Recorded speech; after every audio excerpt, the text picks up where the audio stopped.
All right, so you're heading to college. That's awesome. It's a huge, incredible journey. And today, we're going to talk about something super important for that journey: student loans. Let's think of this as your very first financial map. Okay, let's just get right to it with a big question, right? College is this massive investment in yourself, in your future, and for pretty much all of us, that means we've got to figure out how are we going to pay for it. For a lot of people, student loans are a big piece of that puzzle, so let's make sure you're ready for it. All right, first things first. Before we go any further, we have to be absolutely crystal clear on what a student loan is. So here's the deal. A student loan is borrowed money. And the number one most important thing to get straight in your head is this: it is not free money. It's not a gift. It's totally different from scholarships or grants. You know, the stuff you don't have to pay back. A loan, that's a debt. You are on the hook to repay every penny, plus some extra on top called interest. Okay, so we know what a loan is. Now, where do you get one?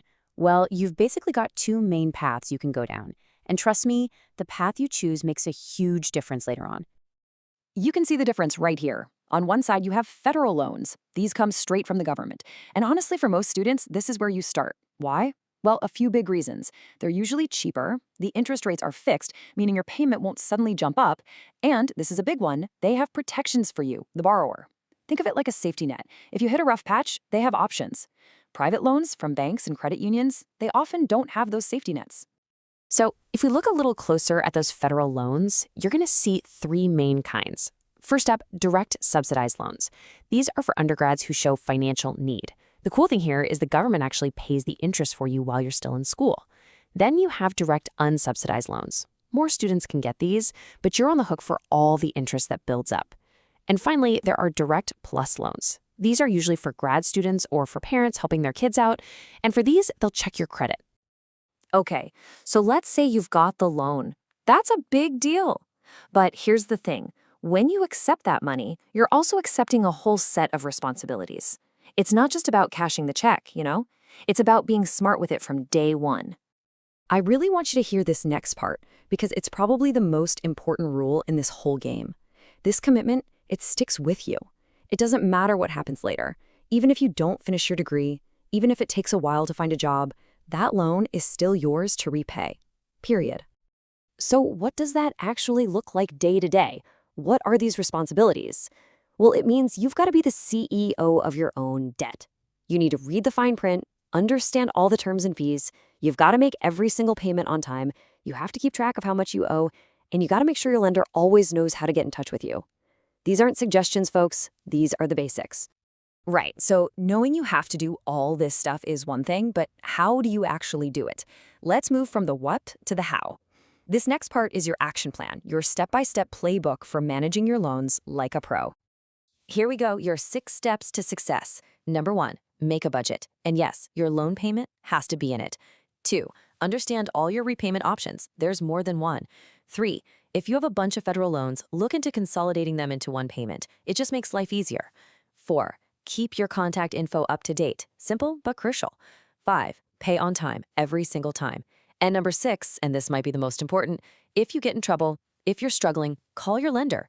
Ask for help. Don't just hide and hope it goes away. So we've talked about what loans are, why you have to be responsible, and how to manage them. For this last part, I want us to zoom out and look at the big picture. Why does all this matter so much right now before you've even started? Because believe me, the choices you make about this stuff today will echo through your financial life for years, even decades. First up, your credit score. Think of this as your financial reputation, boiled down to a 3-digit number. Every time you pay your student loan on time, it's like getting an A+ on your financial report card. It builds up trust. But if you start missing payments, that score drops, and it suddenly gets a lot harder and more expensive to do things like get a car loan or a mortgage for a house down the road. And what about your other big goals in life? You know, buying a house, starting a family, traveling, saving for retirement?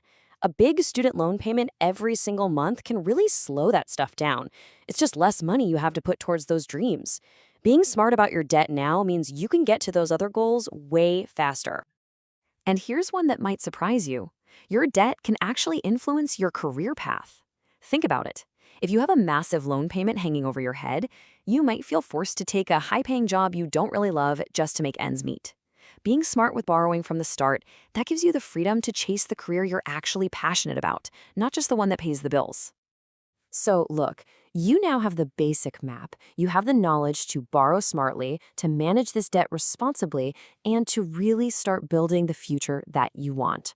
You're in the driver's seat. So, the only question is, what's your strategy going to be?